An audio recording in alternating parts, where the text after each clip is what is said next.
What I want to look at in this video is looking at the intersection of a line and a plane in three-dimensional space. Now, this extends on what we've been looking at when it comes to planes and lines within 3 dimensions, because we're combining them together now. We're looking at how they interact with one another, how they are in relationship to one another, and how they can relate to each other in a specific scenario, i.e. looking at where they intersect. The first thing we need to think about, though, is this angle of intersection between the two of them. So we need to not only calculate the intersection point, i.e. where they cut and where they meet, but we have to be able to calculate the angle of the intersection. And let me show you exactly what I mean by that. So let's imagine we've got a plane here, and through this plane I've got a line given here with a direction vector of u. Now this A represents the normal to the plane, and what I want is this angle in here, theta, which is the angle between the line, i.e. the direction vector of the line as well, and the plane itself.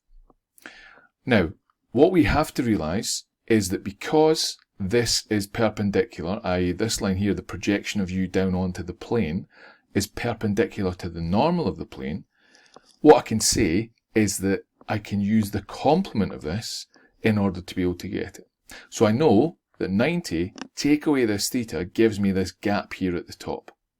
So if I was to then do that, what I would know is that cos of 90 minus theta, so the magnitude of cos of 90 minus theta, is the equivalent of sine theta, which is what I'm going to use here, which is given by the magnitude of A dot u over magnitude of A, magnitude of u, all together. Now, what I'm going to do is I'm going to use the modulus. Since theta is less than or equal to 90 degrees, we have to keep it in that region there, and to ensure that, we take the modulus of it. So this is how we calculate the angle between the two of them. We'd use this formula and this relationship between the direction vector and the normal in relation to the plane. Now this can be brought in together and done as part of our calculation when looking at the point of intersection of the plane. But again, we need to know how to calculate this point of intersection. However, it's actually done in 3 very quick, easy steps that we can follow. So our strategy, first we have to find the parametric form of the equation of the line. So we have to put it into that format there, because then what we can do is our second step is substitute this parametric form of x, y and z into the equation of the plane. Now what that's going to do is that's going to eliminate the variables x, y and z and give me the equation of my plane relating to the parameter variable, let's call it lambda in this case. So I'm then going to have an equation in terms of lambda, and what I can do is solve the resultant equation for that value and then substitute it back into the parametric form of the equation of my line, and that will give me the point of intersection. So it's 3 fairly simple, straightforward, easy steps to follow. The key thing is this first part here. Writing it as the parametric form. If we can do that, it's then just a case of substitute, solve, substitute again for the point. Let me show you an example of this and you'll see exactly what I mean. So let's imagine I'm given the line x minus 7 over 3 equals y minus 11 over 4 equals z minus 24 over 13, and this equation of this plane here, so 6x plus 4y minus 5z equals 28. I want to find the point of intersection and the angle that that line makes with the plane. So first, if I want to look for the point of intersection, what I have to do is first take this and write it in the form of the parametric equation for the line.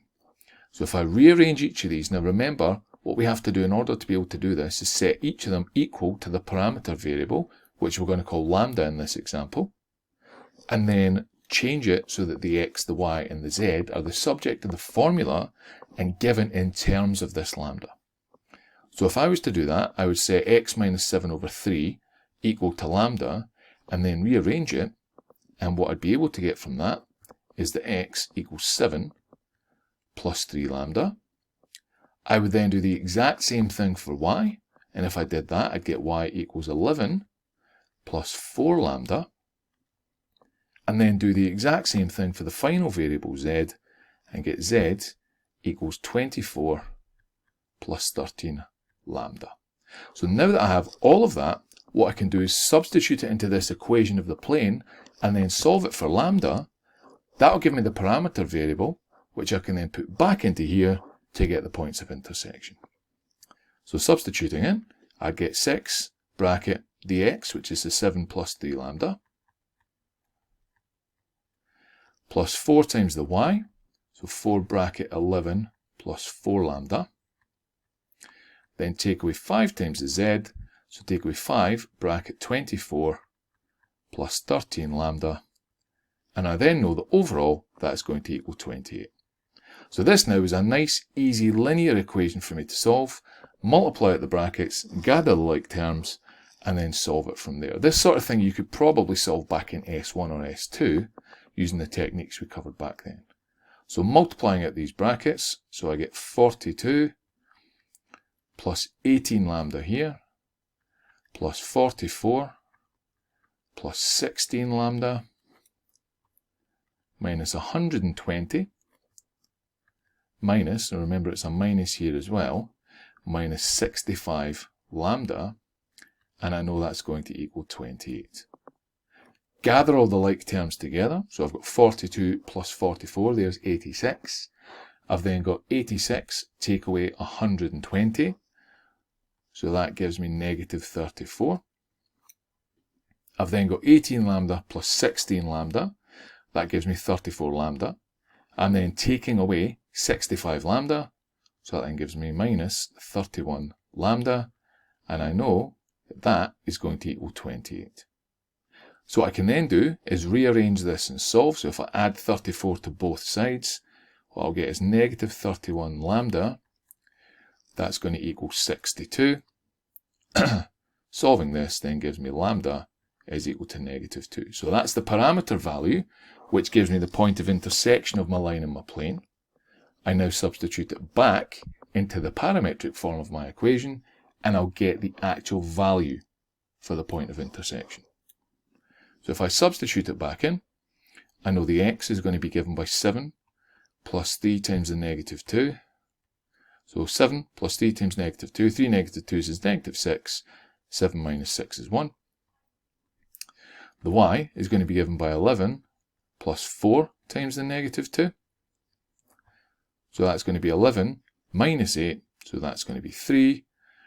And then the z is going to be given by 24 plus 13 times the negative 2. 13 times negative 2 is negative 26, so z is going to be given by negative 2. So what I can then say is therefore my point of intersection, my POI, as I'm going to call it here, that's equal to 1, 3, negative 2. So there you go. Point of intersection of my line and my plane is given by that.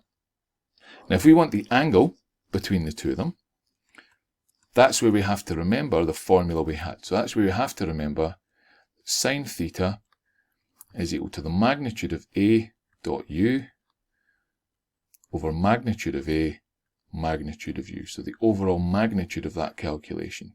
Now this bottom is always going to be positive, so the top is where the negative may come into play. If it does, we just ignore it.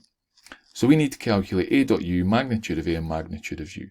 Now, what we have to remember is what A and U represent. A, what we're going to do is set that to be equal to the normal of the plane. So in this case, I can get that by inspecting the equation of the plane. I know that A is going to be equal to 6, 4, negative 5. And the U, what that's going to be is the direction vector of my equation of my line, which is given when I look at the symmetric form by the denominators of each of the fractions. So in this case is going to be 3, 4, 13.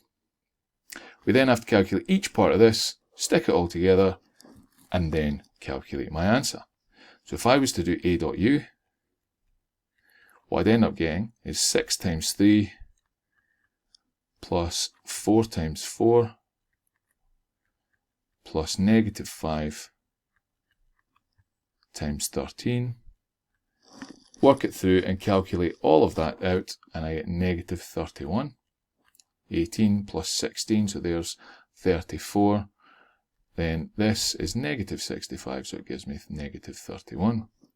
What I then have to do is the magnitude of both of my vectors. So I do the magnitude of A. That's going to be given by the square root of 6 squared plus 4 squared plus negative 5 squared. Work that through, and what I get is that the magnitude of A is given by root 77. Do the magnitude of U.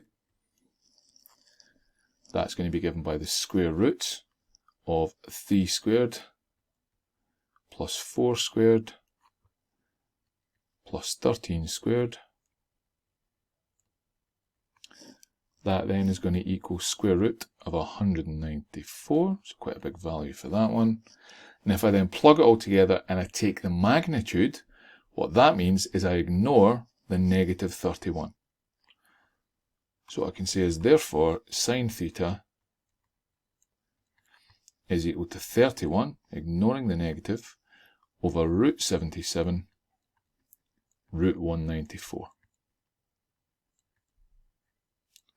What I can then do is get rid of the sign here by doing the inverse of sine, and that will then mean I can say that theta is equal to sine minus 1, so the inverse of sine of this whole part of the expression here, 31 over root 77, root 194, and if I calculate all of that out, there should be a 4 there definitely, what I'll end up getting is 14.69, so on, so 14.7 degrees. So that there indicates the angle between the line that intersects the plane given by that equation there.